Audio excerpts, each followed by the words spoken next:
નમસ્કાર મહામંત્રથી પ્રારંભ કરીશું. ઓમ નમો હરિહંતાણમ. ઓમ નમો હરિહંતાણમ.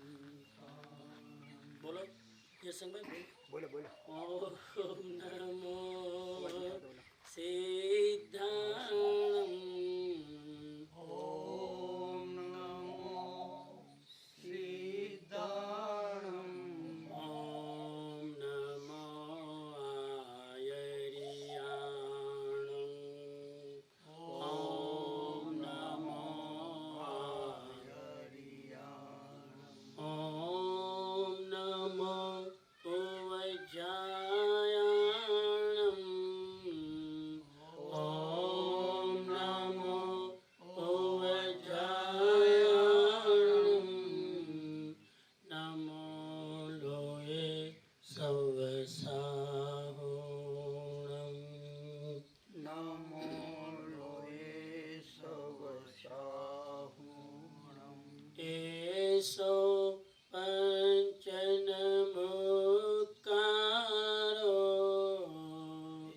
એસો પંચનમુક્કારો. સવ પાવપણાસણો. સવ પાવપણાસણો. મંગલાણં ચ સવેસિં. મંગલાણં ચ સવેસિં. પરમં હવૈ મંગલમ. પરમં હવૈ મંગલમ.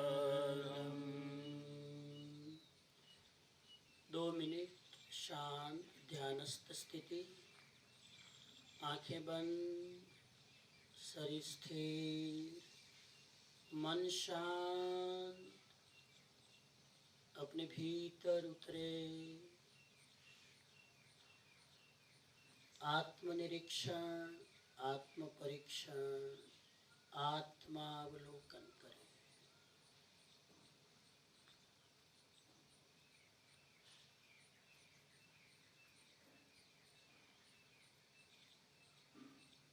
अपनी वृत्तियों का दर्शन, अपने विचारों का दर्शन, अपने वर्तन और व्यवहार का दर्शन करें.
पांच बार ओमकार के साथ प्रयोग संपन्न.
जी, आज विषय में प्रवेश करें उसके पहले कल के प्रश्नों पर अति संक्षिप्त रिकॉल कर लेंगे और आंसर देने वाले को विनंती 30 सेकंड से 45 सेकंड में अपना आंसर पूरा करने की कोशिश करें। केनल भाई, पहला क्वेश्चन।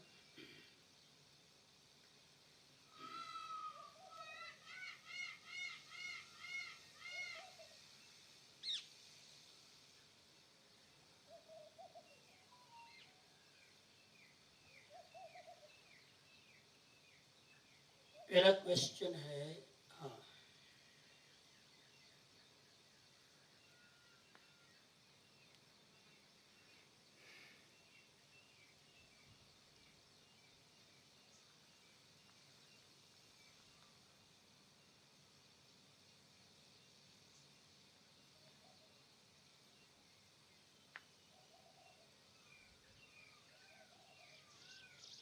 थोड़ा बड़ा कर सकते हैं, दिखता नहीं। हाँ, आदमी, ठीक ठीक, आदमी युद्ध क्यों करता है? उदाहरण से समझाए, युद्ध से क्या होता है?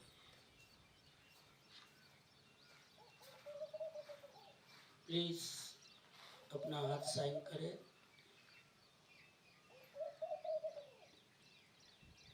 काफी लोगों के वीडियो ऑफ है।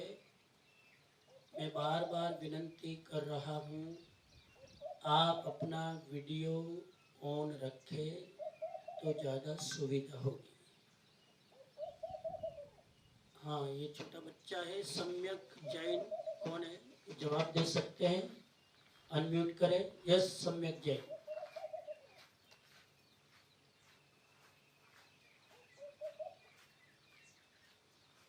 हाँ, अनम्यूट करें फिर जवाब दें। स्पॉटलाइट पे ला सकते हो तो लाइए।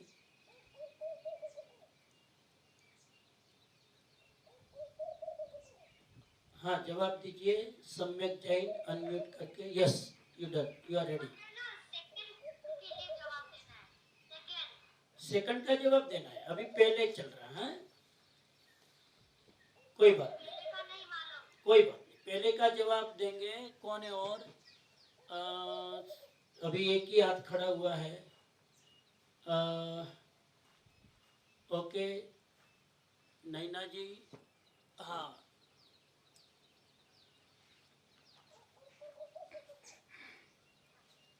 जी बोलिए।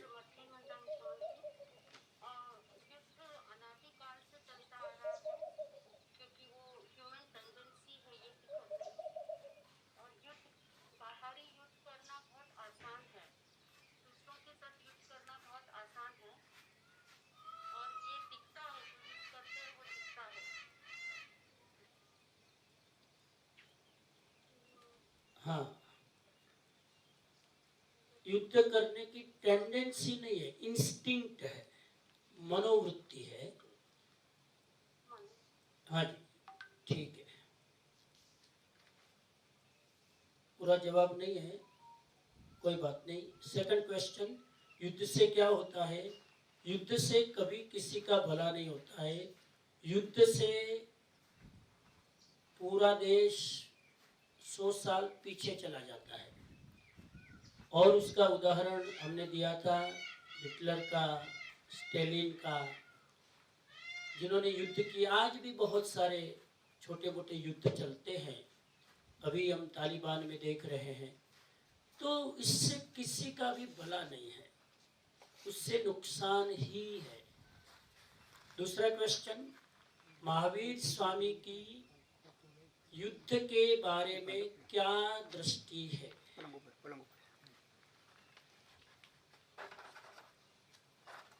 ये जरा महावीर स्वामी की युद्ध के बारे में दृष्टि है कि सब लोग युद्ध करेंगे, पर हमें बाहर का युद्ध नहीं, अंदर का युद्ध करना चाहिए। बहुत अच्छा, सम्यक, very good answer. Mahavir Swami ने कहा बाहर का युद्ध करने से कुछ नहीं होता है, अंदर का युद्ध करना चाहिए। ये नहीं है, चालू नहीं, नेटवर्क नहीं है। हाँ, तीसरा क्वेश्चन, क्या मेरी अपनी आत्मा सुख दुख का कारण है? कैसे?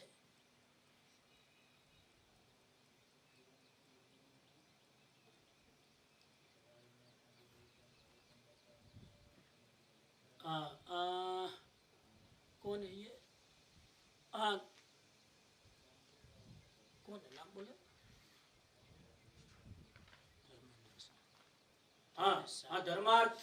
धर्मार्थ भाई, please go head and give the answer.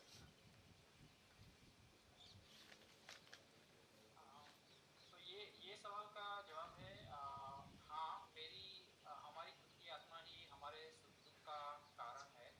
और इसका रीज़न है ये है कि हमारे अंदर जो कसाई है, राग द्वेष, किसी चीज़ के प्रति हमें लगाव है, किसी चीज़ के प्रति हमें अच्छा नहीं लग रहा है, हमारी एक्सपेक्टेशंस, डिज़ायर्स, ये सब चीज़ों की वजह से हम लोग सुख और दुख अनुभव करते हैं। हाँ, very good. Okay, question next हो गया क्वेश्चन सारे। चौथा क्वेश्चन, संयम और असंयम के बारे में महावीर प्रभु की क्या शिक्षा है?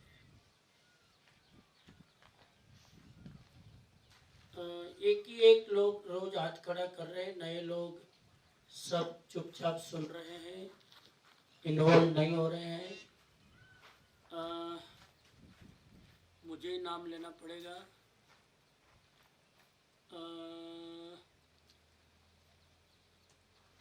रश्मि बेन बोलिए। हाँ, पन्ना बेन बोलिए, पन्ना बेन।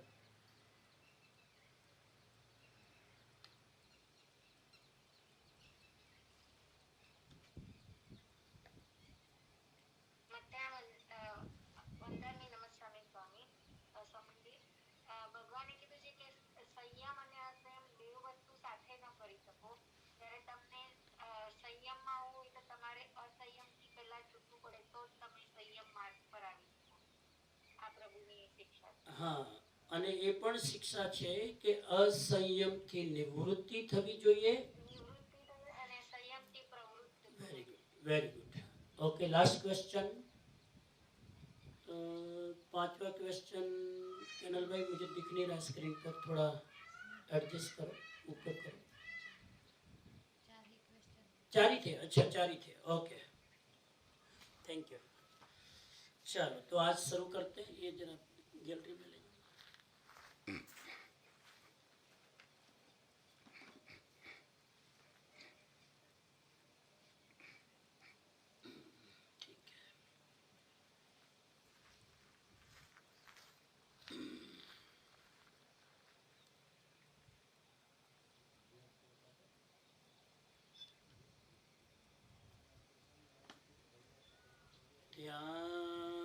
ध्यानमूलं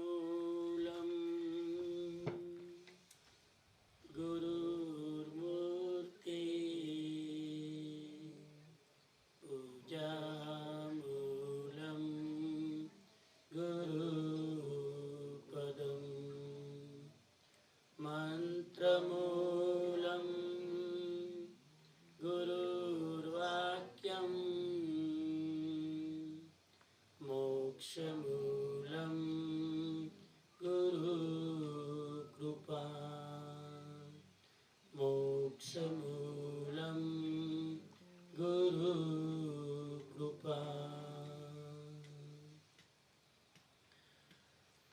जिन्होंने वीडियो चालू रखा है उनको थैंक यू।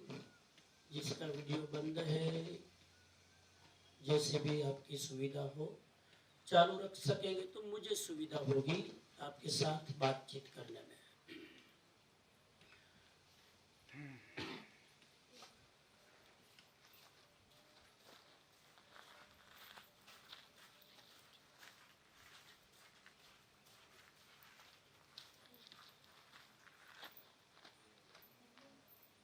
पर्युषण पावन पर्व का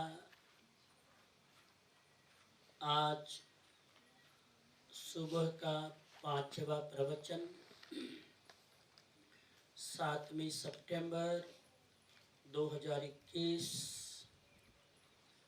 सिंगापुर जैन संघ द्वारा आयोजित पर्युषण पर्व की आराधना।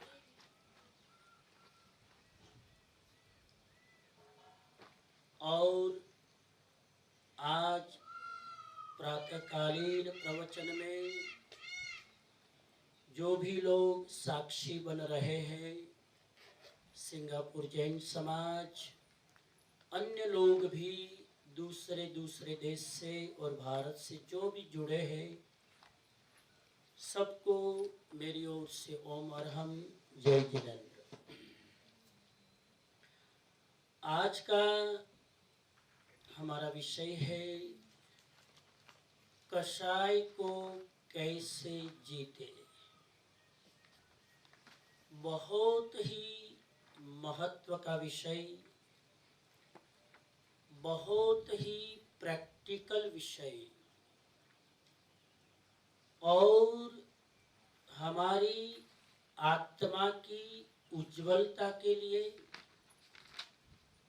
हमारी आत्मा की पवित्रता के लिए और साथ साथ व्यवहार की शुद्धि के लिए बहुत महत्व का विषय है। समण सुत्तम इसके बारे में क्या कहता है? भगवान महावीर स्वामी ने 2600 वर्ष पहले कसाय के बारे में क्या कहा, हमारे लिए, हमारी शुद्धि के लिए, उसको आज समझने की कोशिश करेंगे। विषय में प्रवेश करने के पहले भूमिका में एक बात की विनंती करूं कि व्यक्ति को किसी भी वस्तु को छोटा नहीं समझना चाहिए। इस दुनिया में किसी भी चीज को छोटा मानकर चलते हैं तो व्यक्ति खुद घाटे में रहता है। छोटी को छोटी मानकर चलना बहुत बड़ी आदमी की भूल है। चाहे वृक्ष का बीज हो, उसे छोटा न माने। जब है तब छोटा है, जब बोया जाता है तब छोटा है, लेकिन जब अंकुरित होकर वट वृक्ष बनता है, उसके बाद आप उसको किसी तरह से खत्म नहीं कर सकते। उसकी जड़ें इतनी गहरी चली जाती है कि फिर वो अंकुरित होकर विकसित होने लगता है। अपनी जरा जितनी गलती को भी छोटी न माने। कुछ एग्जाम्पल दिए हैं। अग्नि को भी छोटा न माने। मैं बात करूंगा विस्तार से।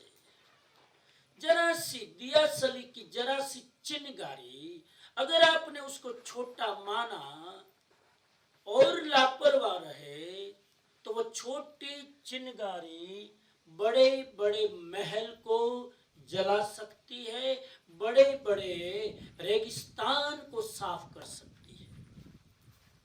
अभी आप सुनते होंगे, देखते होंगे, कैलिफोर्निया में बार बार आग लगती है और पूरा का पूरा जंगल साफ हो जाता है। और आग कैसे लगती है? जरा सा हवा का झोंका आता है और एक सूखे घास का तिनका दूसरे घास के साथ टकराता है और आग लग जाती है। किसी व्यक्ति के द्वारा आग नहीं लगी, प्रकृति ही खुद अपने द्वारा आग लगाती है और पूरे के पूरे जंगलों को साफ कर देती है। तो आज का भगवान महावीर का पहला मैसेज है, किसी भी चीज को छोटा मत समझना, किसी भी आदत को छोटा मत मानना। एक बार भी अपशब्द बोलने की आदत पड़ गई, इग्नोर मत करना छोटा समझकर। एक बार भी किसी बहुत महत्व के कारण के लिए भी झूठ बोलने की आदत पड़ गई, आदत नहीं, एक बार भी बोला, वो झूठ आपका पीछा नहीं छोड़ेगा। इसीलिए आज का पहला संदेश, आज का पूरा प्रवचन इसी मुद्दे पर चलेगा कि किसी भी चीज को छोटा मानकर नेग्लेक्ट मत करना, इग्नोर मत करना, छोटा समझकर आप उसकी उपेक्षा मत करना।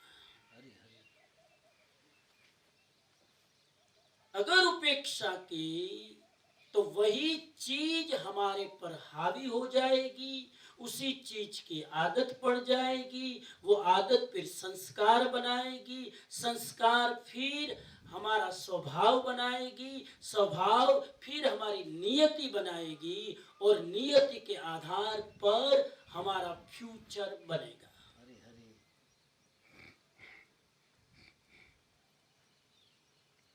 इतनी भूमिका के साथ मैं श्लोक में प्रवेश करता हूं। एक एक श्लोक में ले रहा हूं, आपका ध्यान श्लोक पर जाने की जरूरत नहीं है। आप सिर्फ भगवान क्या कहते हैं 2600 वर्ष पहले सुनिए। अति गुणवान मुनि को शांत किया हुआ कषाय भी गिरा सकता है। बराबर एक एक शब्द पर ध्यान देना। अति गुणवान मुनि को शांत किया हुआ कषाय भी गिरा सकता है, तो फिर रागी मुनि की तो बात ही क्या करनी।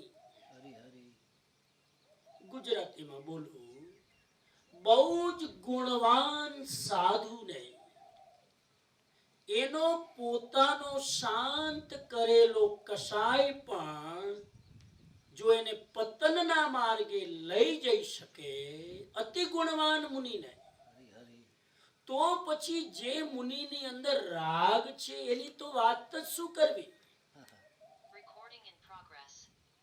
આ પહેલો મુદ્દો છે।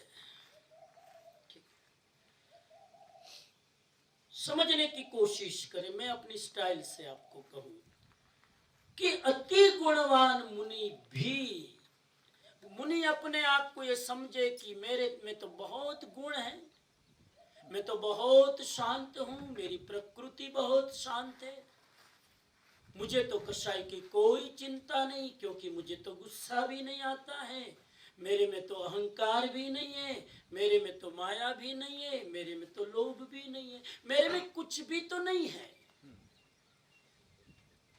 और वो गुणवान मुनि अपने कषाय को शांत रखता हुआ भी अगर ये मान ले कि मेरे में तो कषाय है ही नहीं, तो वो मुनि का सौदा करता है। क्योंकि उस मुनि के भीतर भी कषाय दबा पड़ा है, उस मुनि के भीतर भी क्रोध की आग है, ऊपर राख डाल दी गई है। ऊपर राख डाल दो तो अंगारे का पता नहीं चलता है, जरा सा भी राख को हटाया कि अंदर की चिंगारी फिर उछलती है। इसलिए रागी मुनि का तो कहना ही क्या, जब इतने गुणवान मुनि, इतने शांत मुनि भी उसके कसाई उसको गिरा सकते हैं, तो रागी का तो बात ही क्या कहनी। मैं और जरा नीचे उतर कर कहूं तो फिर श्रावक की तो बात ही क्या कहनी, तो फिर अनुयायी की तो बात ही क्या कहनी, तो फिर संसारी लोगों की तो बात ही क्या कहनी, फिर निमित्तों के बीच में जो आदमी सतत रहता है उसकी तो बात ही क्या कहनी। जब एक गुणवान शांत मुनि भी कसाई के चक्कर में पड़ सकता है और वो कसाई उसको गिरा सकता है, तो हमारी और आपकी हैसियत क्या। अच्छा, अब इसको जरा समझे। भाई एक गुणवान मुनि है, एक इतना शांत मुनि है, उसको कसाई क्यों गिराता है भाई? वो तो इतने गुणवान है, इतने शांत है, गुणों के भंडार है, उसको भी कसाई क्यों गिराता है? हमारा जैन दर्शन कहता है कसाई की दो अवस्था होती है। कसाई की दो अवस्था होती है।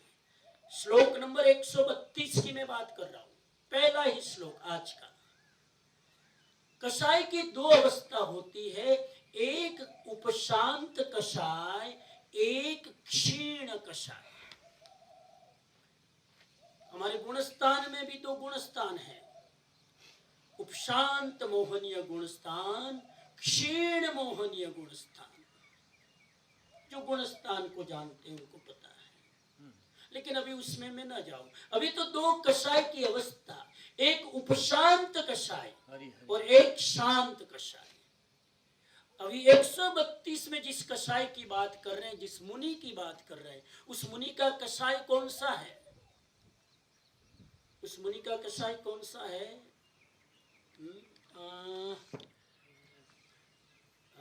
रश्मि जी बोलिए, उस मुनि का कसाय कौन सा है दो में से? उपशांत कसाय है कि क्षीण कसाय है?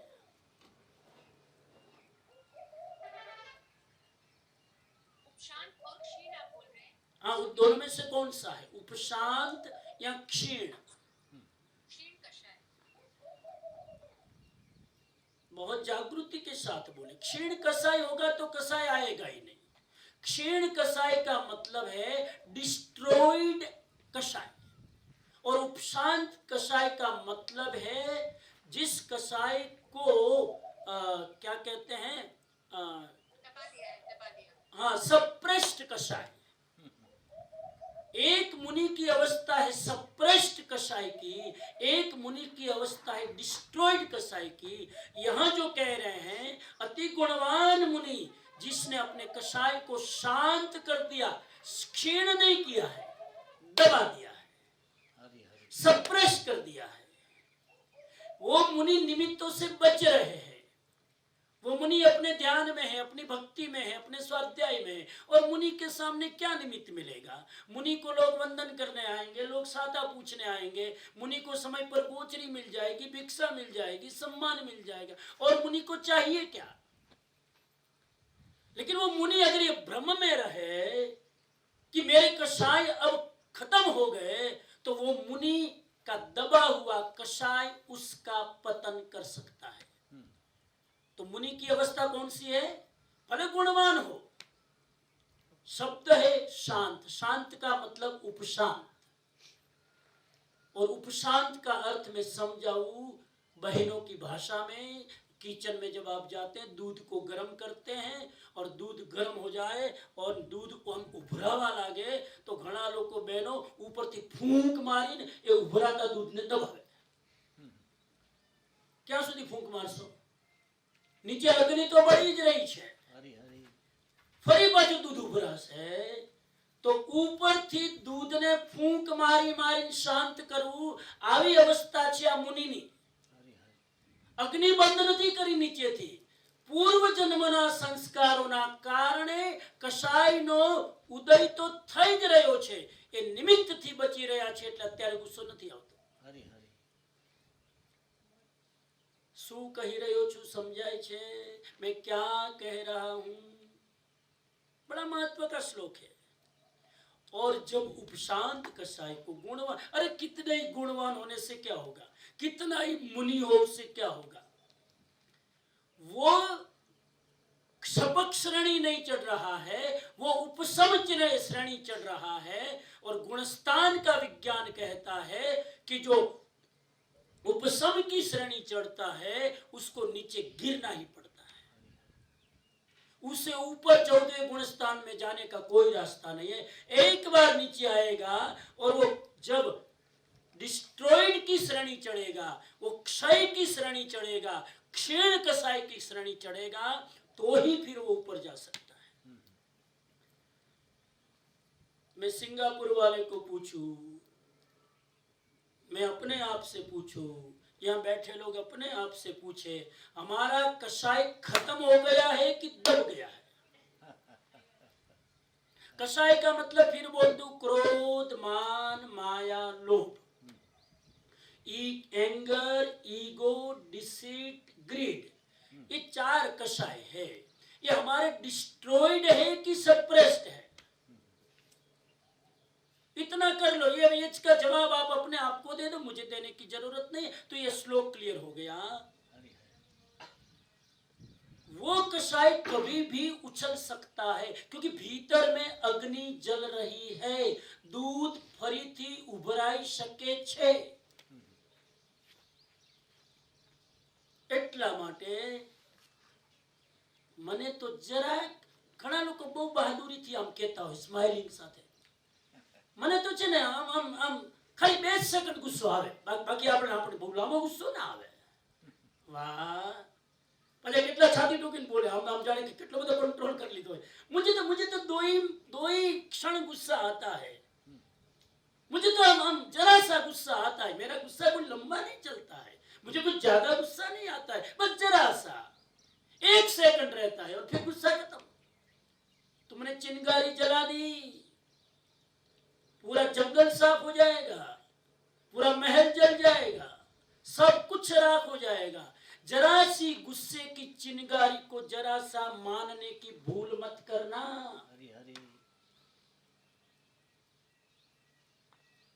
कितना बड़ा एनलाइटनिंग मैसेज है साबाज।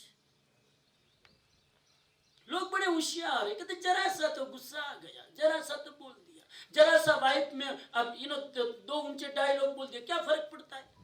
ये 2 ऊंचे डायलॉग, आज बात आएगी, तुम्हारे परिवार की प्रेम की हत्या कर देगा।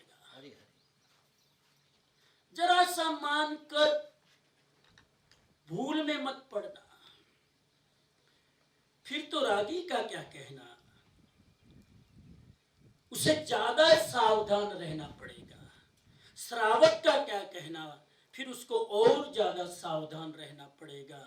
गृहस्थ का क्या कहना, फिर तो और ज्यादा सावधान रहने की जरूरत है, क्योंकि साधु को कसाई के निमित्त कम मिलते हैं, गृहस्थ को कसाई के निमित्त ज्यादा मिलते हैं।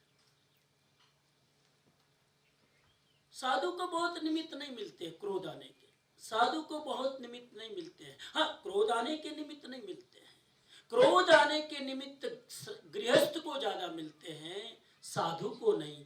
मान आने के निमित्त साधु को ज्यादा मिलते हैं, गृहस्थ को नहीं। मैं जरा एनालिटिक कर रहा हूं, डीप में जा रहा हूं, खोल रहा हूं कड़ी कड़ी। अहंकार के चांसेस मुझे ज्यादा है, आपको नहीं। जीव व्याख्यान पूરું થાય તમે હાથ જોડીને નમ્રતા પૂર્વક વિનય ભાવ સાથે મને ગ્રીટિંગ કરો, મને એમ થાય હું કેટલો પૂજનીય, બેટા તું મર્યો। आपने तो वंदन किया, आपने तो प्रणाम किया, आपका तो विनय गुण है, आप तो विनय गुण प्रकट करके कर्म की निर्जरा कर रहे हो, लेकिन मेरे अंदर अगर मान भाव आ गया, मेरा पतन। क्रोध गृहस्थ को गिराता है, ईगो साधु को गिराता है। और उसमें भी जो पब्लिक फिगर है साधु, गिरने के चांसेस ज्यादा है। लाखों लोग जिसको पूजते हैं, उस साधु को गिरने के चांस ज्यादा है। सावधान, क्योंकि दबाव पड़ा है। साधु भी ये मान ले, આપણે તો અહંકાર બહંકાર રાખતા જ નથી। તમે વંદન કરો કે તમે મારી નિંદા કરો, આપણને તો કાંઈ ફરક ના પડે। હા બેટા, અનાદિ જન્મનો દબાયેલો પડ્યો છે, ક્યારે આમ करंट मार से पता नहीं चलेगा। जितनी पब्लिक फिगर ज्यादा, उसको अपने ईगो का ध्यान ज्यादा रखना पड़ेगा। माया माया गृहस्थ को भी होती है, साधु को भी होती है। साधु भी बहुत सारी चीजें छिपाता है। मैं खोल कर बोल रहा हूं, मैं बहुत स्पष्ट। अभी मेरी किताबें कुछ कच्छ में है, कोई आचार्य के पास गई तो आचार्य मुझे फोन करते, स्वामी जी आप इतना તમે આટલું બધું કડક લખો છો, કોઈક આચાર્યને ખબર પડશે તો અઘરું થશે। મેં તો પડવા દે, અમે નહીં કહીએ તો કોણ કે બહુ કડક લખ્યું છે મેં સાધુ ઉપર। હું સાધુને પ્રણામ કરું। આજે પણ પંચ મહાવ્રતધારી સાધુ પોતાની આરાધનામાં બેઠા હોય છે ને કઠોર પંચ મહાવ્રતની આરાધના કરે, એમાં દિગંબર સાધુઓને તો દૂરથી સલામ કરવાનું મન થાય। સાહેબ, આજના સમયમાં અકિંચન બનીને સાધના કરે, આ જૈન ધર્મનું પાંચમા આરાનું આશ્ચર્ય છે। પણ જે સાધુ ભટકી રહ્યા છે માર્ગથી, પંચ મહાવ્રતથી શિથિલ થયા રહ્યા છે, સાધુને નહીં, આચાર્યને ભટકવાના ચાન્સ છે। મારે નથી કેવું અત્યારે, અમુક મારી મર્યાદા હોય। પાંચમા આરામાં કેટલા આચાર્યો નરકમાં જવાના છે, જૈન શાસ્ત્રમાં એનો ઉલ્લેખ છે। મારે નથી જવું એમાં, પણ મારે ઈશારો કરવો છે કે સાધુને પણ પડવાના ચાન્સીસ છે। એક સાધુ પણ માયા કરે, તપસ્યા કરી લે અને તપસ્યામાં પછી ઘણીવાર ભૂલો કરે અને છુપાવે તો એની માયા છે। ન જાઉં બહુ ડિટેલમાં। લોભ ગૃહસ્થને વધારે હોય, સાધુને ઓછો। સાધુને બે કસાઈ બહુ હેરાન કરે, એક માન અને એક બરાબર હતું, એક માન અને એક માયા। આ બે કસાઈ સાધુને ડોમિનેન્ટ, એને જેમ હતું એમ રહેવાનું છેડોમાં। હા, આમ જરા સેટ કરી નાખો। हाँ, डोमिनेंट એટલે પાવરફુલ।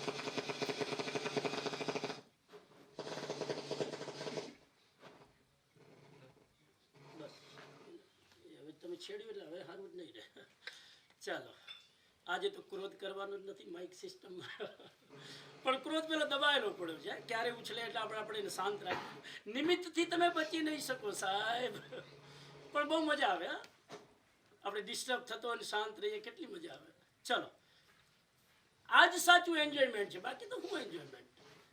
સમય પર નિમિત્ત આવે ને તમે શાંત કરો, કેટલો આનંદ આવે સાહેબ। ચલો, તો ક્રોધ વધારે કોને આવે?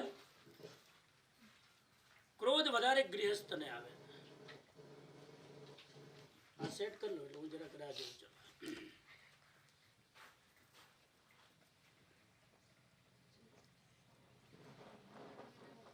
હાલો હાલો હાલો, બસ બસ, હાલો। હા, હવે અડતા જ નહીં। ચાલો, એક ફ્લોટ કી જાય ને કાંઈ વાંધો। હા, હાલો, નથી આવતો।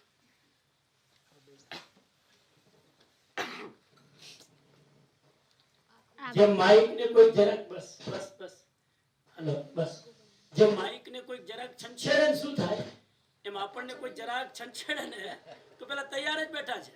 એટલે અમુક ઇલેક્ટ્રોનિક વસ્તુને એકવાર સેટ છંછેડવું જ નહીં। હા હા હા, બરાબર છે। હા, બસ હવે બેસ, એ ભલે માઇકની જરૂર જ નથી। હા, સોરી રાજુભાઈ, હવે જાઓ।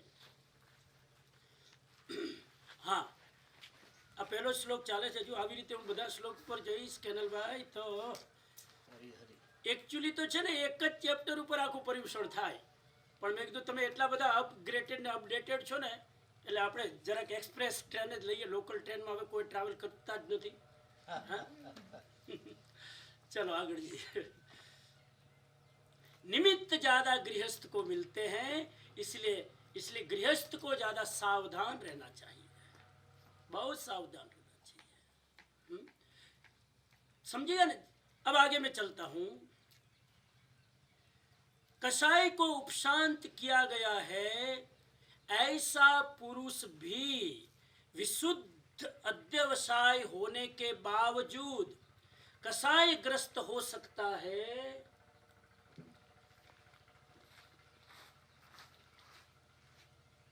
इसीलिए जो थोड़ा कसाय शेष बच गया है उस पर भरोसा कैसे करें.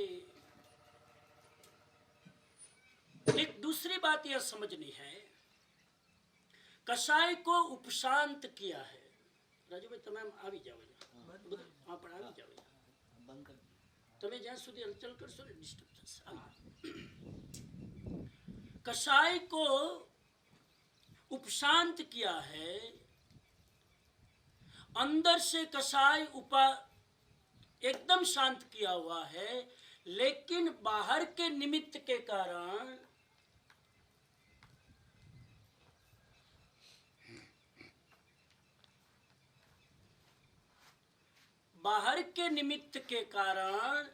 उस आदमी के कसाई प्रकट नहीं है. यहां पर दो एक मुद्दा समझना है. पहला मुद्दा है उपादान और निमित्त. जब तक ये दो मुद्दा नहीं समझेंगे तब तक ये कुछ श्लोक समझ में नहीं आएगा. उपादान और निमित्त ये दो मुद्दा समझ लो. मैं एक एग्जांपल दूं. अभी बारिश का मौसम है, अभी बरसात ऑन एंड ऑफ आती है जाती है. अगर मकान का रूफ जो है, स्लैब भरा हुआ जो रूफ है, वो अगर मजबूत हो तो कितनी भी बारिश आए मकान के अंदर एक ड्रॉप भी पानी गिर नहीं सकता है. समझ रहे मेरी बात. लेकिन अगर उस मकान का रूफ कमजोर है तो जरा सी बारिश भी उस मकान के भीतर पानी पानी कर देगी. तो हमें क्या करना चाहिए ऐसी स्थिति में? क्या करना चाहिए? बारिश को रोकने की कोशिश करे, यज्ञ करे, हवन करे, प्रार्थना करे, हे भगवान बारिश रुक जाए क्योंकि मेरी छत कमजोर है, हे भगवान बारिश रुक जाए क्योंकि मेरी मकान की छत कमजोर है, मेरा मकान पानी से बर्बाद हो रहा है, हे भगवान जरा बारिश कम कर दो. क्या ये प्रार्थना करेंगे? हम बारिश से बच नहीं सकते हैं, हम रेन से बच नहीं सकते हैं. कुछ चीजें हैं जो निमित्त से बच सकते हैं. ये मैंने ऐसा एग्जाम्पल दिया है, इस निमित्त से हम बच ही नहीं सकते. कुछ निमित्तों से बच सकते हैं, उसका भी एग्जाम्पल मैं कोशिश करूंगा आपको दूं. तो हमें क्या करना चाहिए? हमें रूफ को स्ट्रांग बनाना चाहिए ताकि कितनी भी बारिश आए उसकी असर ना हो. ये श्लोक ये कह रहा है कि जिसके कसाय खाली दमित हुए हैं, सप्रेस हुए हैं, डिस्ट्रॉय नहीं हुए हैं, उसको निमित्त से सावधान रहना पड़ेगा. और निमित्त से सावधान तब तक रहना पड़ेगा जब तक उसके अंदर जो कसाय है वो बिल्कुल खत्म नहीं हो जाते हैं. और खत्म तो कब होगा? जब होगा तब होगा. इसीलिए अभी आपको, मुझे, सबको जब तक आत्मज्ञान नहीं हो, जब तक केवल ज्ञान नहीं हो, जब तक त्रिकाल ज्ञान नहीं हो, तब तक बुरे निमित्तों से बचना पड़ेगा. हरि हरि. बहुत लोग कहते हैं हम दिन भर टीवी देखते हैं लेकिन हमारे अंदर राग द्वेष नहीं है. हम टीवी देखते हैं लेकिन कोई अच्छे बुरे भाव नहीं आते. वाह वीतराग. वो तो वितराग हो गया साहब। अरे एक यहाँ बोला ने, अति गुणवान मुनि भी कसाई में पतन पा सकते हैं, तो फिर हमारा कहना क्या। इसलिए निमित्त से बचना, पहला मैसेज आज का। दूसरा, जब तक मैं अंदर से स्ट्रांग न बनूं, जिसको मैं उपादान शब्द बोलता हूं शास्त्र का, उपादान यानी अंदर की स्ट्रेंथ, और निमित्त मतलब बाहर की स्टिमुलेट, बाहर की चीजों का आपके ऊपर पड़ने वाला प्रभाव, उसको निमित्त बोलते हैं। और उपादान यानी अंदर की आपकी आत्मस्थिति, उसको उपादान कहते हैं। तो हमें दो काम एक साथ करना है, अंदर के उपादान को स्ट्रॉन्ग करना है, यानी मकान की छत को इतनी कंक्रीट करनी है कि जरा सा भी निमित्त की उस पर असर न हो। पहला काम यह करना है, कंक्रीट करना, अपने अंदर के कसाई को पकड़ पकड़ कर, एक एक कोने खाने में कहीं भी है, पकड़ पकड़ कर बाहर निकालना, क्षीण करना है, डिस्ट्रॉय करना है। और जब तक वो नहीं हो जाए तब तक दूसरा काम क्या करना है, निमित्त से बचना। बार बार गुस्सा आता हो तो पत्नी को बोलना कि प्लीज मेरे सामने जरा अच्छी तरह पेश आओ, क्योंकि मेरा ठिकाना नहीं है कब अटैक करूं। प्रेम से कह दो। अगर आपका स्वभाव गर्म है तो आजू बाजू वाले को कह दो, जरा मेरे से बात करते समय थोड़ा केयर करे, क्योंकि ये उबला हुआ अंगारा है। जरा बता दो, जो आपके साथ इंटरेक्ट करने वाले हैं ना 5, 7, 10 लोग, उनको बता दो। हालांकि बताने की जरूरत ही नहीं, सबको मालूम ही है। सबको पता ही है ना कि आपका क्या स्वभाव है। तो तुम साहब एक सूत्र याद रखना, अगर हमें पता है कि दूसरे व्यक्ति का स्वभाव कैसा है, हमको उसके अनुसार डील करना चाहिए। कोई कमजोर व्यक्ति है ना, उसके सामने ऐसे शब्द न बोलो कि उसके भीतर का दबा हुआ क्रोध बाहर आ जाए।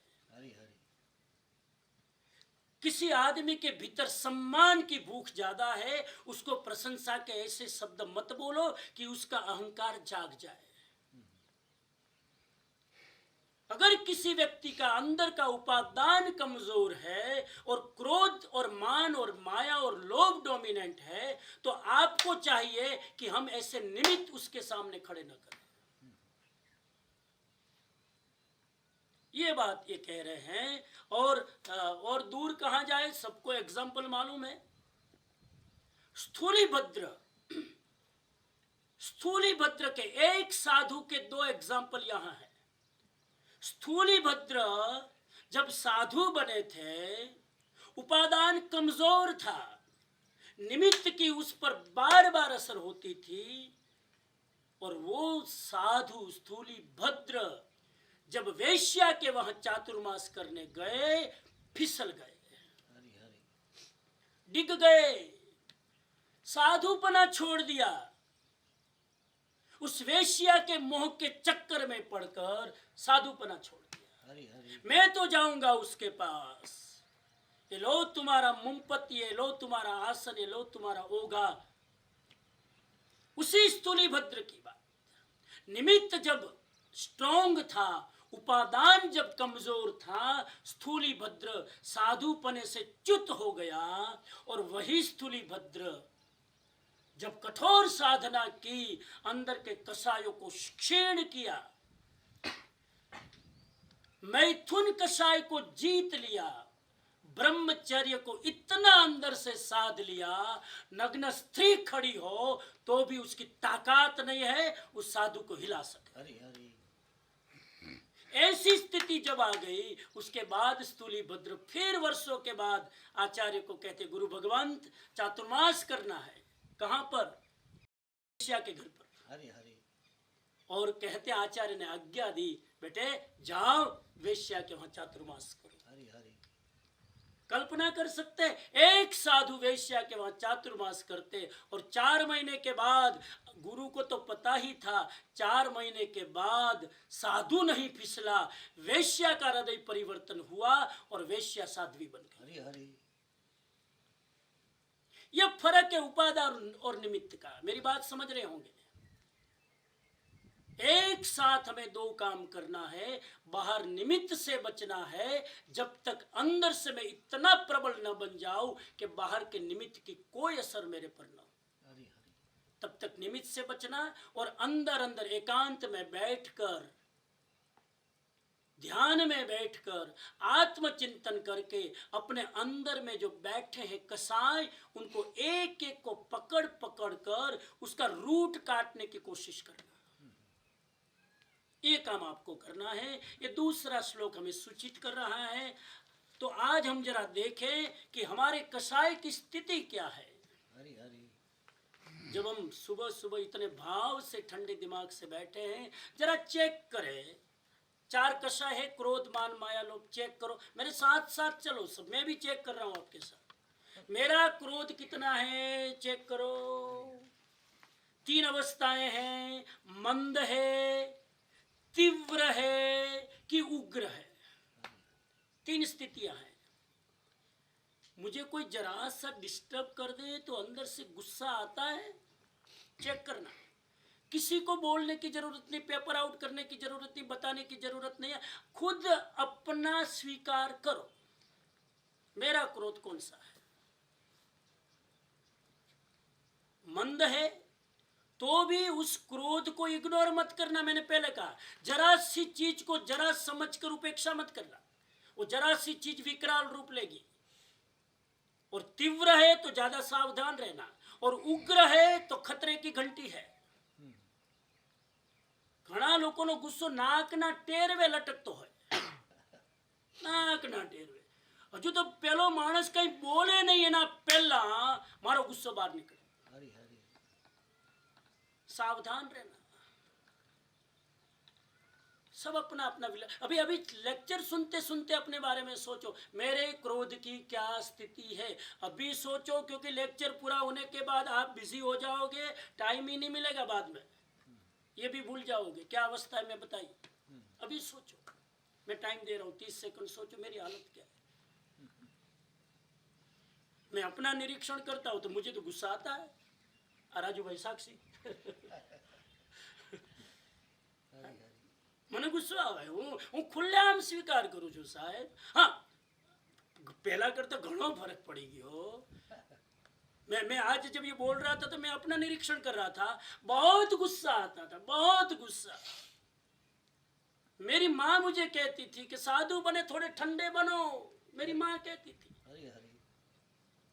मेरी माँ साध्वी नहीं, लेकिन उनको गुस्सा नहीं आता, मुझे आता। धीरे धीरे धीरे मैंने ठंडा किया तो यूं मुझे गुस्सा नहीं आता, लेकिन अब डिसिप्लिन के नाम से आता है।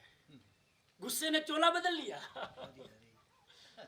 और डिसिप्लिन के नाम से लाइन में बैठो, क्यों लेट आए, टाइम पर आना चाहिए, फोन की घंटी बजे तो इनु आवी बने। तो તમે તો બધા શ્રાવકો ઉદાર છો, જો સમજી કેટલા ડિસિપ્લિનના આગ્રહી છે। આગ્રહી કઈ નથી, આ ગુસ્સો છે।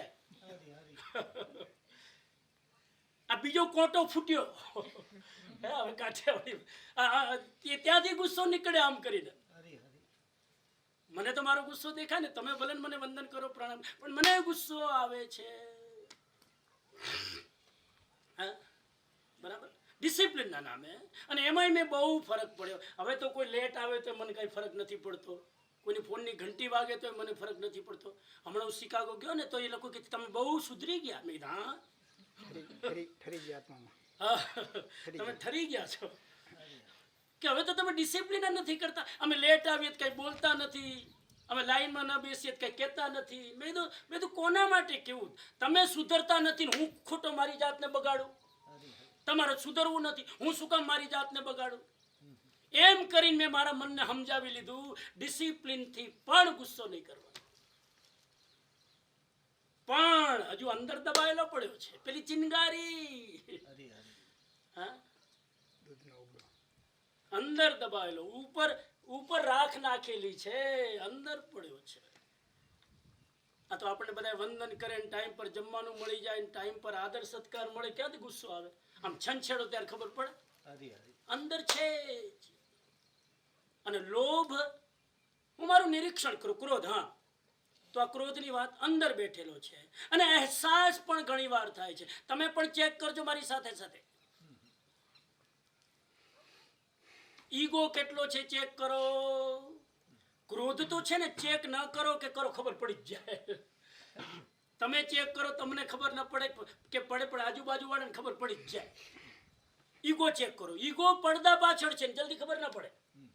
હે, ટીવીના પડદા ઉપર આમ મૂવી આવતું હોય પણ એનું પ્રોજેક્શન પાછળથી થતું હોય એ કોઈને દેખાય નહીં. પડદા ઉપર જે આવે બધું દેખાય પણ એ પડદા ઉપર પાછળથી આવે છે. એ પડદા પાછળ છે એનું નામ માન અને પડદા ઉપર છે એનું નામ ક્રોધ. અંદરમાં માન છે. मैं थोड़ा स्टेप लिखने आया हूँ तुम्हारा माटे. आपके लिए कुछ स्टेप लिख कर आया हूँ ताकि मान को जजमेंट कर सके. पहला लक्षण मान का, आप अपने मुंह अपनी तारीफ करते हो. मान આ માન તમને છોડશે નહીં. ઘણા લોકોને અમને તો માન છે જ નહીં. બેટા તું સાંભળ, માન अपने मुंह अपनी बात. ઘણા લોકોની ટેવ હોય મેં અને જે બકરો બહુ મેં કરે ને ઈદના દિવસે એ જ કપાય. બીજાને કોઈ કાપે નહીં. પોતાના મોઢે પોતાની વાત. હું ન હોત તો આમ ના થાત, મારા વગર તો ચાલત જ નહીં, હું છું એટલે આ બધું ઘર ચાલે છે. બેટા તું જા, તારા વગર શાંતિ જ ચાલશે. એક છીપકલી નહીં એટલો બધો અહંકાર. છીપકલી શું કહે ગુજરાતીમાં? ગરોળી. એક ગરોળીને એટલો બધો અહંકાર હોય. છત ઉપર હોય ને તો ગરોળીને એમ થાય, એક બીજી ગરોળીએ કીધું કે મારી દીકરીના લગ્ન છે તું આવ ને. અત્યારે તમારી સામે સ્ટોરી બનાવી રહ્યો છું. મારી દીકરીના લગ્ન છે તું આવ ને. તો પેલી ગરોળી કે હું આવું તો ખરું પણ 2 દિવસની રજા રાખું તો છત પડી જાય તો. પેલી ગરોળીને એમ કે આ છતને હું ટકાવીને રાખીને બેઠી છું. ओहो सबको ये कि मेरे कारण सब टिका हुआ है, मैं नहीं हूंगा तो क्या होगा? ईगो. नंबर 2, मेरे बिना काम नहीं चलेगा. આવું તમે જો મેન્ટલી માનતા હોય તો ઈગો. નંબર 3, તમે તમારા મોઢે તમારી વાત ના કરો પણ બીજા તમારી તારીફ કરે તો બહુ ગમે. ઈગો. ભલે ઉપરથી બોલીએ દેવગુરુ ધર્મની કૃપા પણ અંદરથી આપણને ગમે. તમારી કોઈ તારીફ કરે તો અંદરથી ગમે. ઈગો. અપમાન તમારું કોઈ કરે તમને ક્રોધ આવી જાય. ईगो. ईगो के लक्षण बता रहा हूं. तुम्हारा जरा सा कोई अपमान करे और आपको गुस्सा आ जाए तो समझना मूल में ईगो है. कोई आपको मौके पर सम्मान न दे और उस समय आप जो सेवा और सद्प्रवृत्ति करते हो छोड़ने का मन हो जाए, ईगो है. घણા में એવા જો સંઘમાં એટલી બધી સેવા કરે નીચોવી નાખે પોતાની જાતને અને સંઘ અને સમાજ તરફથી સન્માન ન મળે ને, આટલી સેવા કરી કોઈને અમારી પડી નથી રહેવું સંઘમાં. ईगो. सेवा सम्मान के लिए करते हो कि सेवा कर्म की निर्जरा के लिए करते हो, चेक कर लेना. और मान मिले उसके लिए मैं प्रवृत्ति करूं, मान मिले उसके लिए मैं सेवा करूं, मान मिले उसके लिए मैं दान करूं, यह भी ईगो है. माया. तीसरा कसाई माया. चेक करो. माया के 2 ही लक्षण है. माया का पहला लक्षण है छुपाना, हाइड करना. इंग्लिश में बोलते हाइड करना, HIDE, हाइड करना, છુપાના.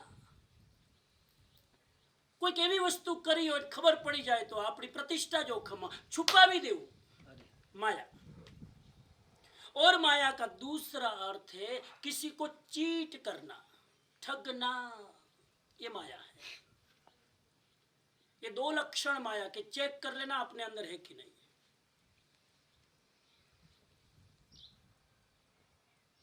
चौथा कसाई लोभ। लोभ की को भी जरा चेक करें। कुछ स्टेप्स में अपने अनुभव से आपके लिए लिख के आया हूं। ये कोई शास्त्र में नहीं है, मैं आपकी जिंदगी को देखकर मैंने स्टेप बनाए हैं। लोभ का पहला लक्षण, अपने लिए भी आदमी अपना धन न छोड़ सके, लोभ। अपने लिए भी आदमी धन का उपयोग न कर सके, यह भी लोभ है।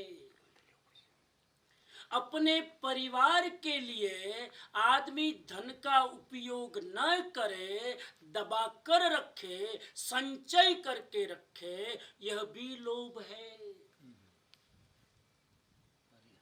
यह भी लोभ है।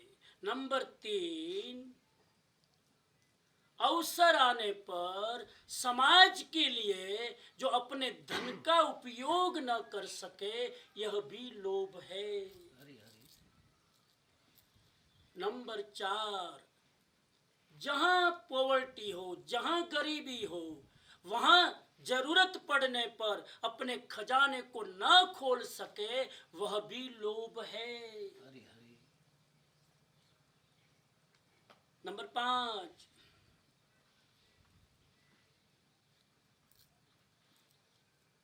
अगर हम धन को छोड़ते भी हैं तो पीछे भावना रहती है कि मेरा नाम होना चाहिए। ईगो के लिए धन छोड़ना, यह भी लोभ है। मैं दूंगा लेकिन मेरी तख्ती कितनी लगेगी? सुके तख्ती ने बोर्ड કેટલો લાગે મારો, એ પણ લોભ છે। ઘણા લોકોને દાન કે મારી પ્લેટ કેટલી લાગશે, તો તારા દાન કરવાથી એ સંસ્થાને ફાયદો થયો, તારા આત્માનું પતન થયું, क्योंकि तुम्हारे कसाई डोमिनेंट हुए। और मैं सूक्ष्म में जाकर कहूं तो अगर तुम्हारी 1 करोड़ डॉलर दान करने की कैपेसिटी हो, अगर तुम्हारी 1 करोड़ रुपया दान આપવાની કેપેસિટી હોય અને તમે 5000 રૂપિયાનું દાન કરો તો તમે લોભી છો। स्टेप देखना कितने हैं लोभ के। मेरा सामर्थ्य इतना है कि मैं 1 करोड़ का दान दे सकता हूं, और 1 करोड़ का दान देने के बाद भी मेरा कुछ भी कम नहीं होता है। तो पण ऐसी स्थिति होने पर भी अगर मैं बामुश्किल 5000 लिखाऊं, मेरी प्रकृति लोभ की है। ये चेक करना। इसीलिए मैं कई बार सोचता हूं बैठा बैठा, कई लोग बड़े दानवीर होते हैं, बड़े बड़े दानवीर करोड़ों का डोनेशन देते हैं।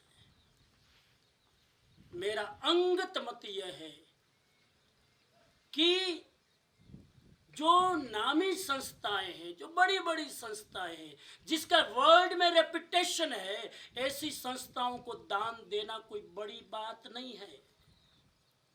बड़ी बात यह है जो छोटी छोटी संस्थाओं को ऊपर उठाए, जो छोटे छोटे एनजीओ को ऊपर उठाए, जो मर रही संस्थाओं को पुनर्जीवित करे। यह सबसे बड़ा दान है, यह सबसे बड़ा लोभ को जीतने का तरीका है। मैं वर्ल्ड डोमिनेंट संस्थाओं में दान देता हूं, क्यों? क्योंकि वहां मेरा नाम होता है, मेरी प्रतिष्ठा होती है, मेरी इज्जत बढ़ती है। अब छोटे इंस्टीट्यूशन को ऊपर लाने में मेरा क्या? ये स्वार्थ भी लोभ है। मेरी हाथ जोड़कर विनंती, जो भी लोग समाज के लिए कितना लोग करते हैं, मुझे समाचार मिला कितना लोग करते हैं।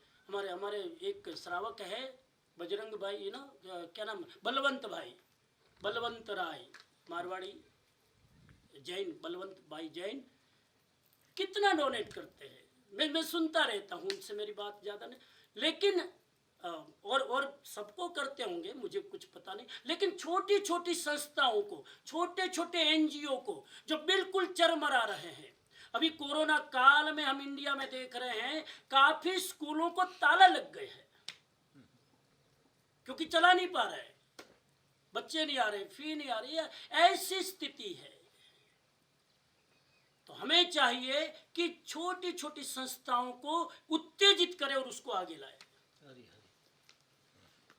पीस ऑफ माइंड फाउंडेशन ने आज तक जितना काम किया, अब तो मैं निवृत्ति की ओर जा रहा हूं, मैंने घोषणा कर दी है परेश भाई को और कैनल भाई को, वो जरा घबरा गए। मैं तो अब रिटायर्ड हो रहा हूँ। रिटायर्ड का मतलब अब ये मत सोचना कि अब निकम्मा निठला होकर बैठ जाऊंगा, लेकिन अब जिम्मेदारी पूर्वक के मैं प्रवृत्ति करना बंद कर रहा हूँ, प्रवचन देना बंद कर रहा हूँ। कमिटमेंट वाली एक्टिविटी में कोई करने वाला नहीं हूँ।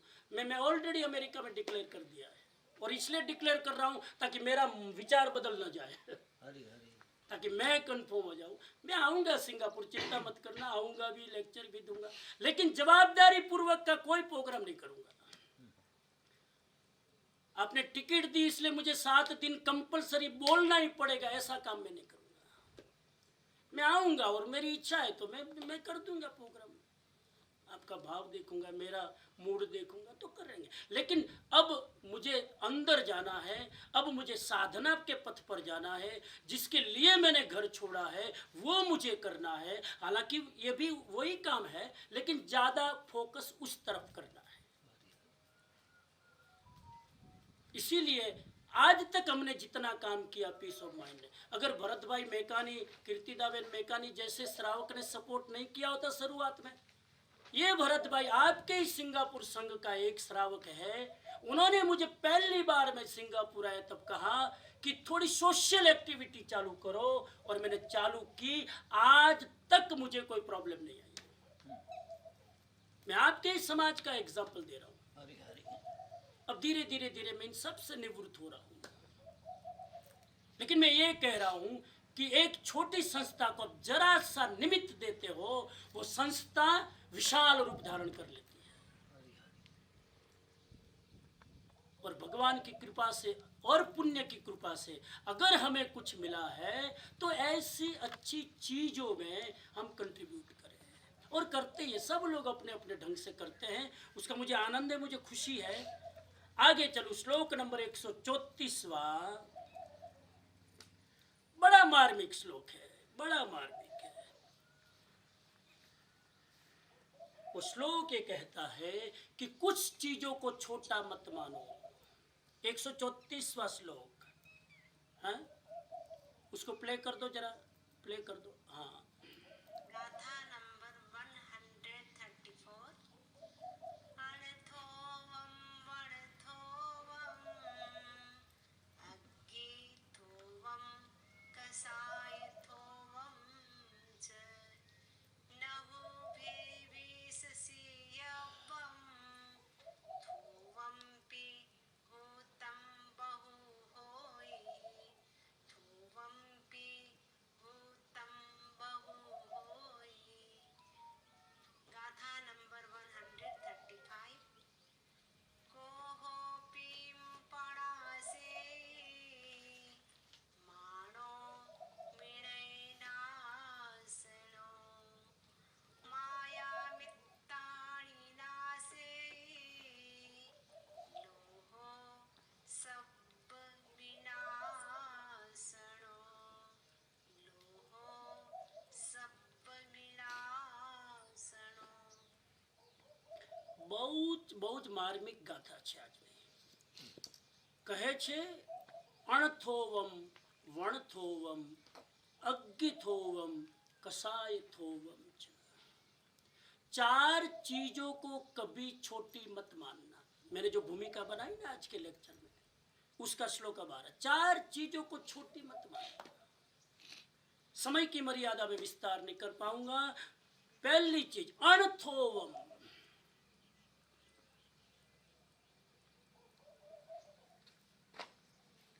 अणथोवम का मतलब है ऋण को छोटा मत मानना। ऋण ऋण क्या बोलते हैं ऋण को, कर्जे को छोटा मत मानना। हरि हरि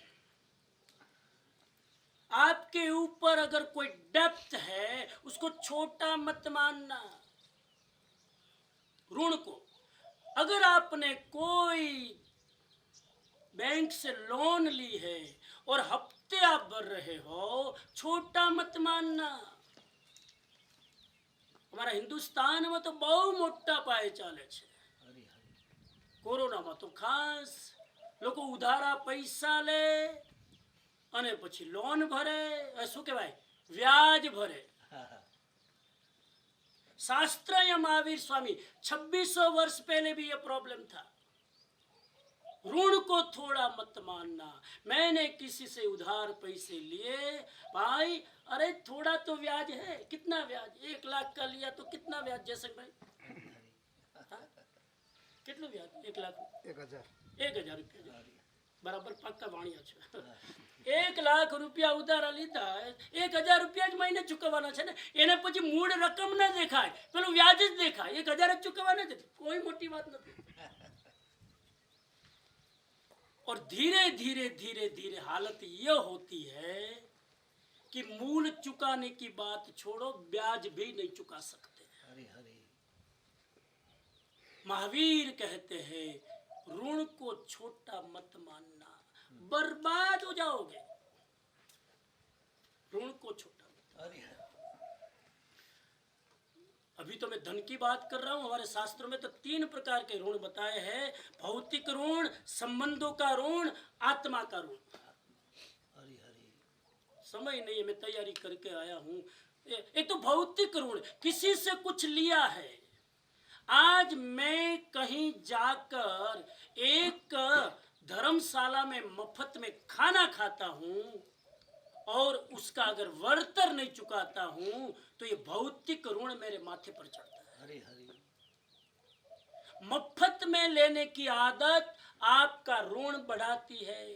हरि हरि आपको लगेगा कि मैंने मुफ्त में फायदा ले लिया, बेटा चुकाना पड़ेगा ब्याज के साथ। हरि हरि ऋण को छोटा मत मानो। संबंधों का ऋण, मैंने अगर किसी की सेवा ली है चुकानी पड़ेगी। हरि हरि मैंने परिवार में सबका समय, प्रेम, लागणी सब कुछ लिया, दिया कुछ नहीं, ब्याज के साथ मुझे चुकाना पड़ेगा। हरि हरि और लागणीना संबंधो, आत्मिक रिलेशन, गुरु शिष्यનું રિલેશન આત્મિક હોય। આ એક જન્મનો સંબંધ નથી ગુરુ શિષ્યનો। કેટલાય જન્મોથી પરંપરા ચાલતી હોય ત્યારે ગુરુ શિષ્યનો સંબંધ જોડાય છે। અને એ પણ ઋણાનુબંધ અગર શિષ્યએ ગુરુ પાસે વધારે લીધું હોય અથવા ગુરુએ શિષ્ય પાસેથી વધારે લીધું હોય, ચૂકવવું જ પડે। हरि हरि ऋण को छोटा मत समझना। जूना लोग तो कहता था कि सूकी रोटी खावी पड़े तो खाई लेजो, मगर उधारू लई अने पूड़ी पकवान क्यारेय खावानी कोशिश नहीं करता। हरि हरि थोड़ा में चलावी लेजो, पण देणुं करीने जिंदगी नहीं। हरि हरि बहु अघरू काम छे साहेब। ऋण को थोड़ा मत मानना, नंबर 1। नंबर 2, घाव को थोड़ा मत मानना। हरि हरि घाव જરાક જેટલી ફોડકી થઈ હોય અને આપણે ઇગ્નોર કરીએ કે ચાલશે ચાલશે ચાલશે, એ જરાક જેટલી ફોડકી ઓપરેશનનું નિમિત્ત બની જાય, પગ કપાવાનું નિમિત્ત બની જાય। हरि हरि डायग्नोस हमेशा एलोपैथी से करना, ट्रीटमेंट जो लेनी हो आप लेना। डायग्नोस प्रॉपरली करना कि बीमारी की जड़ क्या है और उसका इलाज करना। तो शरीर में थयेला गुमड़ाने जराक जेटलू मानीने छोड़ी नहीं देता, एने बराबर एनी सर्जरी करीने क्लियर करो। आ तो खाली एक्जाम्पल आपे छे, पछी मूड पर जाय छे। अने त्रीजी वस्तु के छे अग्नि ने जराक जेटली मत मानो। अग्नि को छोटी मत, जलकर राख कर देगी। जरा सी चिंगारी से भी सावधान रहना। और चौथी बात कहते हैं कसाई को छोटा मत मानना। जरा सा क्रोध है, क्या फर्क पड़ता है। जरा से क्रोध के कारण एक जैन आचार्य ने अपने 3 भाव बर्बाद किए। हरि हरि चंड कौशिक की बात कर रहा हूं। ये चंड कौशिक सांप एक भाव में 5 महाव्रतधारी साधु थे, आचार्य थे। एक शिष्य के ऊपर गुस्सा किया और गुस्से में प्राण छोड़ा। वो तापस बना एक फार्म हाउस का, और वो फार्म हाउस की रक्षा करता है।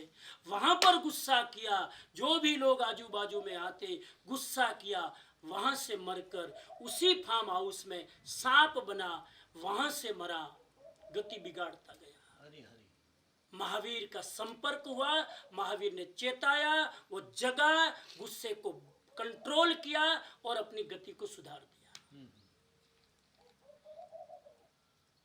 तो इसको जरा छोटा मत मानना। आगे चलो, 135वीं गाथा कहती है, क्रोध से क्या होता है? क्रोध प्रेम को नष्ट करता है, मान विनय भाव को नष्ट करता है, माया मित्रता को खत्म करती है, और लोभ तीनों का नाश करता है, प्रेम का, विनय का और मित्रता का।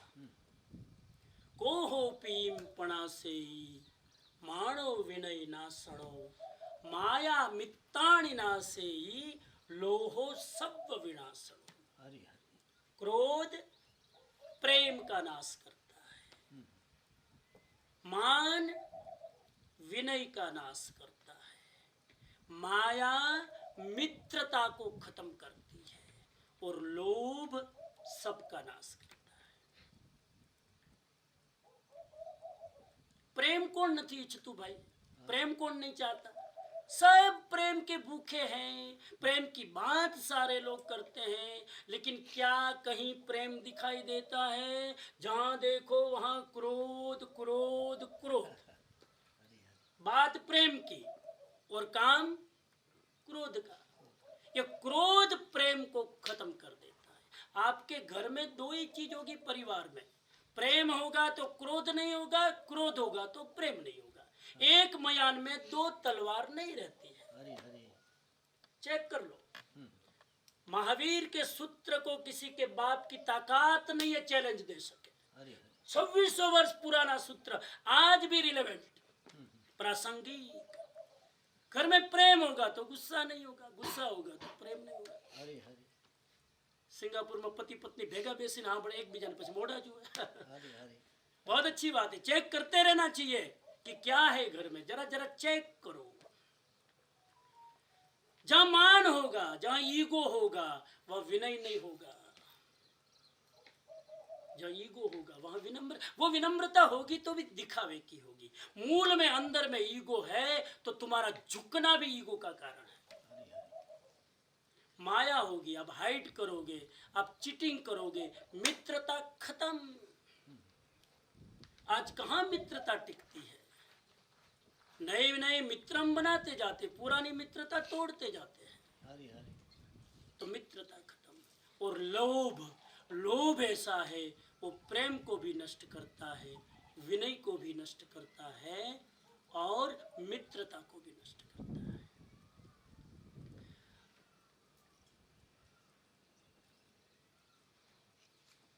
विनय का मतलब है सीखने की कैपेसिटी, और अहंकार का मतलब है मुझे सब कुछ आता है। जिसको ये पता है कि मुझे सब कुछ आता है, वो आदमी नया सीख नहीं सकता। और हमारे पास है क्या कि ईगो करे? हमारे पास है क्या? किसका ईगो? आज आप जमीन पर अकड़ के चलते हो, एक दिन ऐसा आएगा आपके ऊपर जमीन होगी। हरि हरि मर जाएंगे तो हमारे ऊपर जमीन होगी। हम आज अकड़ कर चलते हैं। मुझे याद आती है एक 2 लाइन कविता की, बहादुर शाह जफर की। बहादुर शाह जफर ने लिखा है, न किसी की आंख का नूर हूं, न किसी की आंख का नूर हूं, न किसी के दिल का करार हूं, जो किसी के काम ना आ सके मैं वो एक मुस्ते गुबार हूं। हूं कौन छू? मैं एक मुस्ते गुफार हूं। इसका मतलब है मैं एक मुट्ठी पर धूल हूं जो किसी के काम नहीं आती। हरि हरि अहंकार किस बात का? अब भगवान उपाय भी बता रहे हैं। क्रोध से क्या होता है, मान से क्या होता है, माया से क्या होता है, लोभ से क्या होता है। अब खत्म करना है क्रोध को, भगवान उपाय बता रहे हैं। शांति से क्रोध को जीतो। सीधा सीधा स्टेटमेंट है। महावीर स्वामी को ज्यादा बोलने की जरूरत नहीं होती है, ज्ञानी को ज्यादा बोलने की जरूरत नहीं होती, और ज्ञानी को ज्यादा सुनने की भी जरूरत नहीं होती। जहां शांति वहां क्रोध शांत। नियम कर लो, मैं प्रत्येक परिस्थिति में शांत रहने का अभ्यास करूंगा। ये संकल्प कर लो। कोई भी प्रतिकूल परिस्थिति मुझे हिला नहीं पाएगी। संकल्प कर लो। गुस्सा खत्म। क्षमा से क्रोध को जीतो, भगवान ने नहीं कहा। क्षमा का अर्थ यहां पर माफी मांगना नहीं है। क्षमा के दो अर्थ है। क्षमा का एक अर्थ है सामर्थ्यवान होना। सुन लो, क्षमा का संस्कृत में अर्थ होता है सामर्थ्यवान होना। क्षमा का दूसरा अर्थ होता है सहनशील होना। हरि हरि और जो सहनशील होता है, सामर्थ्यवान होता है, वही क्रोध को जीत सकता है। तो शांति से क्रोध को जीतो, नम्रता से मान को जीतो। जिसको बहुत ईगो आता हो ना, वो बार बार हाथ जोड़कर जहां जहां निमित्त मिले सबके सामने झुको। प्रैक्टिस करो झुकने की, प्रैक्टिस करो गर्दन झुकाने की, कमर झुकाने की। हरि हरि धीरे धीरे धीरे धीरे विनय भाव आएगा। प्रैक्टिस करो बार बार ये बोलने की, देव गुरु धर्म की कृपा से, देव गुरु धर्म पसाए, देव गुरु धर्म पसाए। बार बार बोलो, संस्कार बन जाएगा। ईगो अपनी गर्दन उठाएगा नहीं। हरि नम्रता से मान को जीते, सरलता से माया को जीते, स्ट्रेट फॉरवर्डनेस से माया को जीतो, हरि हरि और संतोष वृत्ति से लोभ को जीतो। कंटेंटमेंट, सेटिस्फैक्शन से लोभ को जीते। ये चार कषाय को जीतने की बात भगवान ने कही। मैं अपनी बात को विराम तक ले जाऊं। जैसे एक कछुआ જેવી રીતે એક કાચબો પોતાના અંગોને જ્યારે સંકટ આવે ત્યારે ભેગા કરી લે છે, એવી રીતે મેધાવી પુરુષ જ્યારે પાપ ચારે બાજુથી પોકારતા હોય ત્યારે પોતાની ઇન્દ્રિયોને, પોતાના મનને અંતર્મુખી કરી લે, જેથી બહારના પાપ જે પોકારી રહ્યા છે એમાંથી પોતાની જાતને બચાવી શકે। हरि हरि બહાર ભય અને સંઘર્ષ હોય તો પોતાની ઇન્દ્રિયોને અને મનને ખેંચી લે પાછી, તાકી વિચલિત ન થાય। અને 138મી ગાથા કહે છે કે જાણતા કે અજાણતા मैंने कोई पण अधर्मનું कार्य કર્યું હોય तो अपनी आत्मा को तुरंत उस कार्य से हटा लेना चाहिए, और वो कार्य फिर दूसरी बार न हो ऐसा संकल्प करना चाहिए। हरि हरि कथा नंबर 138 से कहती है कि जानता के अजानता मेरे द्वारा कोई अधर्म प्रवृत्ति हो गई हो तो मैं तुरंत वहां से अपने को हटा लूं, और वो अधर्म की प्रवृत्ति मेरे द्वारा दूसरी बार न हो। क्योंकि एक चीज दूसरी बार होगी, तीसरी बार होगी, चौथी बार होगी तो वो प्रवृत्ति नहीं रहेगी, पुनरावृत्ति बनेगी, रिपीटेशन। वो रिपीटेशन नहीं रहेगा, हैबिट बनेगी। वो हैबिट नहीं रहेगी, आदत बनेगी। वो आदत नहीं रहेगी, संस्कार बनेगी। वो संस्कार नहीं रहेगा, स्वभाव बनेगा। और वो स्वभाव नहीं रहेगा, नियति बनेगा। और वो नियति निश्चित होके रहेगी। हरि हरि इसीलिए पहली शुरुआत में ही सावधान रहना। और अंतिम गाथा कहती है धैर्यवान धर्म रूपी रथ को चलाने वाले, धर्म के उद्यान में रथ, दांत और ब्रह्मचर्य में चित्त की शांति प्राप्त करने वाला भिक्षु धर्म के बगीचे में विचरता रहता है, परम विश्राम को प्राप्त होता है। हरि हरि बहुत चीजें इसमें बता दी, समय हो गया है।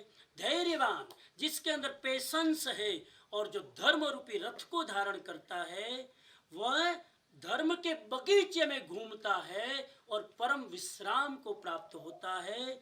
दो लक्षण बताए, जिसका मन शांत है और ब्रह्मचारी है, वो उसी से चित्त की शांति प्राप्त करता है। हरि हरि चित्त की शांति किस में मिलती है?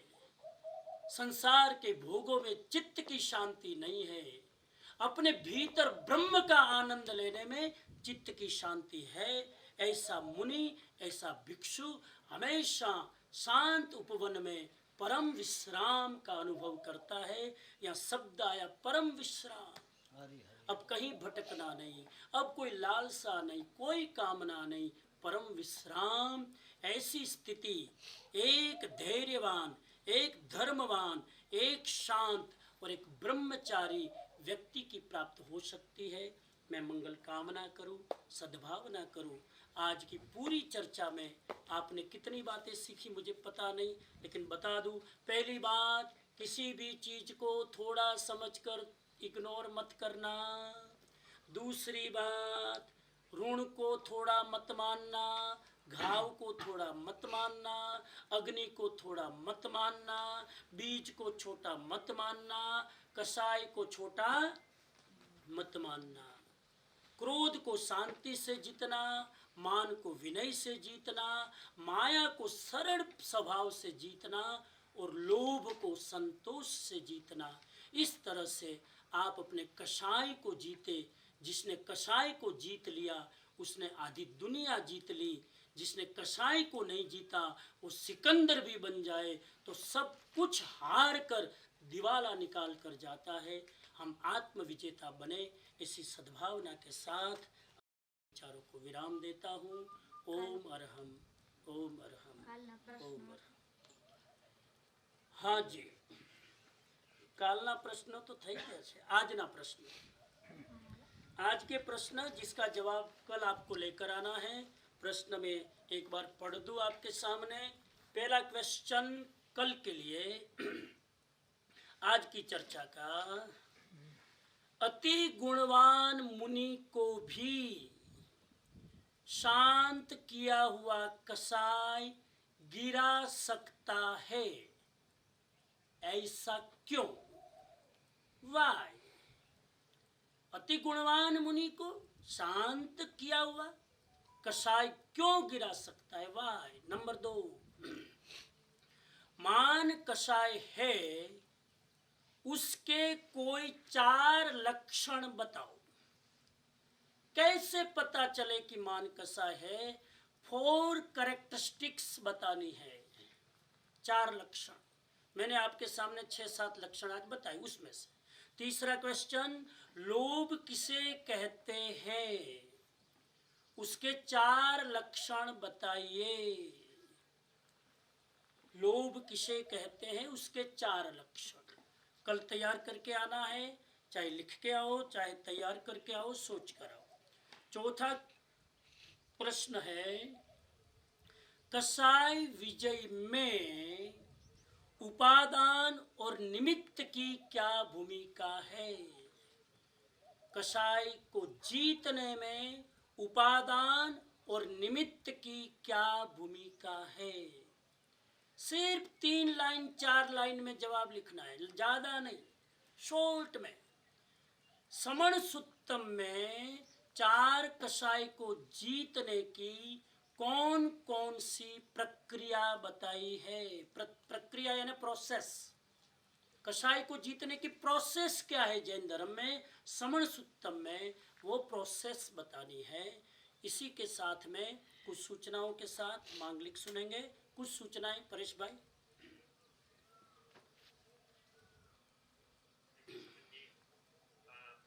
Just a quick announcement for today.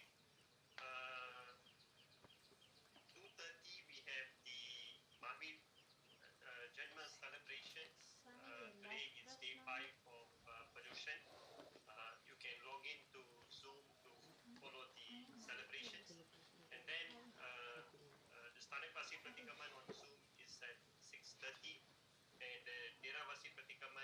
Astana is at 6:30 as well.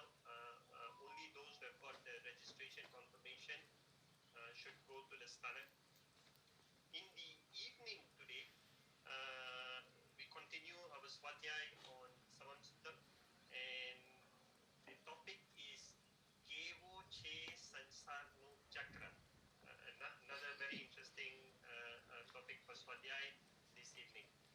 Right. So, on behalf of the MC and the Sun, I'm wishing everyone Sukh Sakha, and we have now started getting the names of all the tapasvis. So, if you know anybody else in the Samaj that is doing tapascharya, please let any of the MC members know so that we can start collating the list. Right. Thank you. हाँ जी, आज का topic भी रात का बहुत interesting है। नई नई चीज़ें सामने आ रही है सबके सामने। मुझे लग रहा है कि सब लोग कुछ नई नई चीज़ें सीख रहे हैं, ऐसा आपके चेहरे से मुझे लग रहा है। एवरीडे कुछ नई नई बातें सामने आ रही है। तो कैसा है संसार का चक्र, ये बहुत इंटरेस्टिंग टॉपिक है, बहुत रोचक, प्रैक्टिकल। तो कोई मिस न करें और जितना हो सके उतना मैसेज शेयर करें, दूसरे लोगों तक लिंक शेयर करें। मैक्सिमम कितने लोग सुन सकते हैं केनल भाई? 500 लोग 500 लोगों को सुनने की कैपेसिटी है, इसीलिए उससे ज़्यादा एंट्री नहीं है। 500 फुल हो जाने चाहिए, क्योंकि हमको ये लगना चाहिए कि मैं सिंगापुर में आता तो भी हॉल में 500 लोग नहीं सुन सकते थे। तो ऑनलाइन प्रवचन में 500 से ज़्यादा लोग लाभ ले रहे हैं। ये ऑनलाइन में रियल पर्यूषण से भी ज़्यादा बेनिफिट मिल सकता है, क्योंकि ये हमारी उदारता है जूम की कि 500 लोगों की कैपेसिटी जैन संघ ने रखी है। तो सब लोग अपने मैसेज इंडिया में आपके रिलेटिव को, आपके फ्रेंड्स को, जहाँ जहाँ रहते हो दुनिया में फॉरवर्ड करें। अधिक से अधिक लोग सुने, क्योंकि मुझे 10 लोगों के बीच में भी बोलना है, 500 के बीच में भी बोलना है, 200 की, तो क्यों ना अधिक से अधिक लोग इसका बेनिफिट ले। और लिंक शेयर करना भी बहुत बड़ा ज्ञानावरणीय क्षयोपशम का कारण है। अब एक व्यक्ति को अगर निमित्त बनाते हो ये सुनने के लिए, और वो व्यक्ति अगर ज्ञान लेता है तो ज्ञान के कर्म का आपका कर्म क्षीण होने लगता है। तो इसलिए आप इसमें भी दलाली का लाभ ले, ज़्यादा से ज़्यादा लिंक शेयर करें और फ़ोन करके भी मोटिवेट करें कि आप सुनिए, अब सिर्फ 3-4 दिन बाकी है, जितना लाभ ले सके लीजिए। आज का उपवास, जिन्हें उपवास ले वो हाथ जोड़ी ले, बाकी हाथ खुला रखे।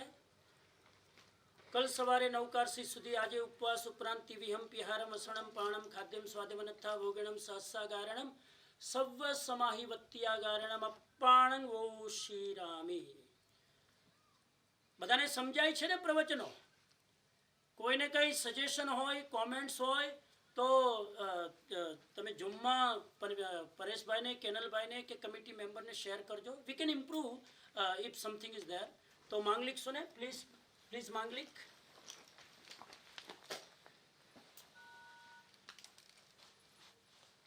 चत्तारि मंगलम अरिहंता मंगलम सिद्धा मंगलम शाहु मंगलम केवली पन्नत्तो धम्मो मंगलम चत्तारि लोगुत्तमा अरिहंता लोगुत्तमा सिद्धा लोगुत्तमा शाहु लोगुत्तमा केवली पन्नत्तो धम्मो लोगुत्तमा चत्तारि शरणं पवज्जामि अरिहंते शरणं पवज्जामि सिद्धे शरणं पवज्जामि शाहु शरणं पवज्जामि केवली पन्नत्तं धम्मं शरणं पवज्जामि सर्वमंगल मांगल्यम सर्वकल्याण कारणम प्रधानाम सर्वधर्माणाम अर्हत धर्मोस्तु मंगलम अर्हत धर्मोस्तु मंगलम अर्हत धर्मोस्तु मंगलम। जिन शासन देव की जय जय।